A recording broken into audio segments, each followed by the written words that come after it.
Bum bum bum bum bum bum bum bum bum bum bum bum. The Peter Dislike Show. Bum bum bum bum bum bum bum.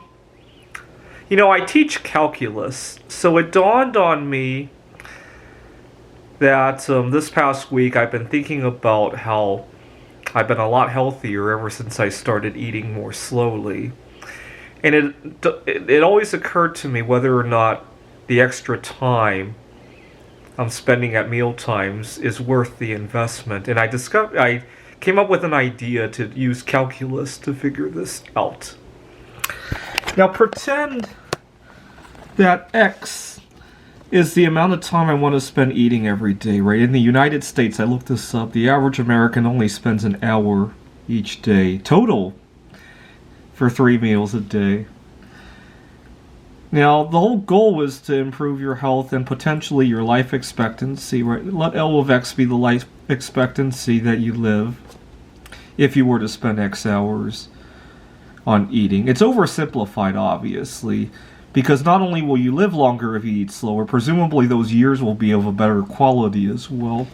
So what I probably should have said was quality adjusted life expectancy, right? That is an actual medical term, if you can believe it. Basically, it takes your life expectancy and adjusts it based on your activities of daily living. Go read about that if you're curious. Now, if you're curious about whether or not it's worth it to slow down, what you're really thinking about is the amount of time that you have, right? The number of days you have left, times, well, if you spent X hours eating, you got 24 minus X hours to do other things, right? Like shoot YouTube videos, or go meet your life partner, make bismuth art, or write computer games, right? That's what I'm after, right? That's why I want to eat slower, right? To have more of this stuff, right?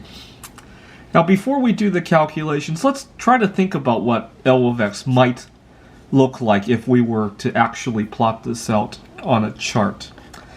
And the way I went about it is the average American spends an hour eating, and we live to be about 74 years old, roughly, right? Give or take, right? I averaged a few other countries that also eat very fast. You know, I've traveled to Mexico. They shovel food into their mouths as well. I've traveled to a lot of Western European countries are also guilty of that. Not as much as the United States.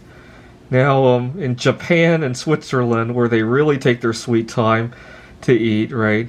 They probably spend an hour, probably more, every meal, right? More like 2 hours. And they live to be 82 years old, right?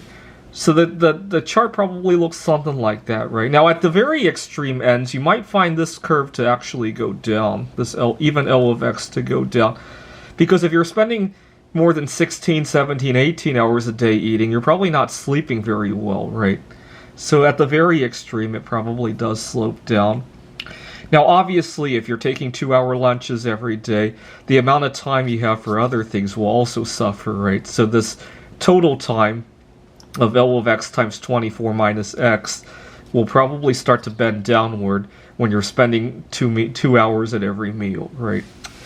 So what we're curious about is what's the amount of time where this curve hits its maximum plateau, right? And the way to find that is if you took the derivative of L of X, right? That's the slope of the curve, of the tangent line to the curve. You want it to have a slope of 0, right? You want t prime of x to equal 0.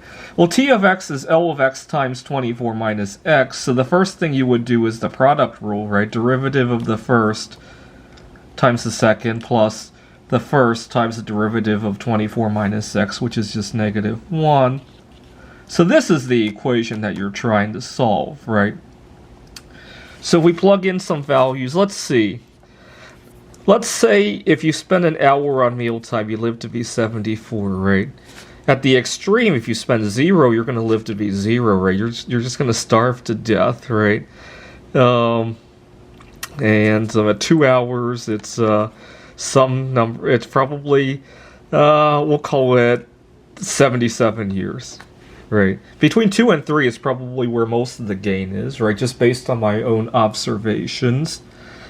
So, I'll let you plug in some functions, right? And figure out where this equation becomes 0, and that will answer your question to how long, how slowly you need to eat every day, right? Although this might not be the best function to maximize, right? Because most people do get some enjoyment out of the hours that they do spend eating, right? So maybe maximizing the time you have that is not being used up for eating, that might not be the best function, right? I'll also let you think about what could be the target function that you want to maximize. It could be a combination of the two, by the way, right?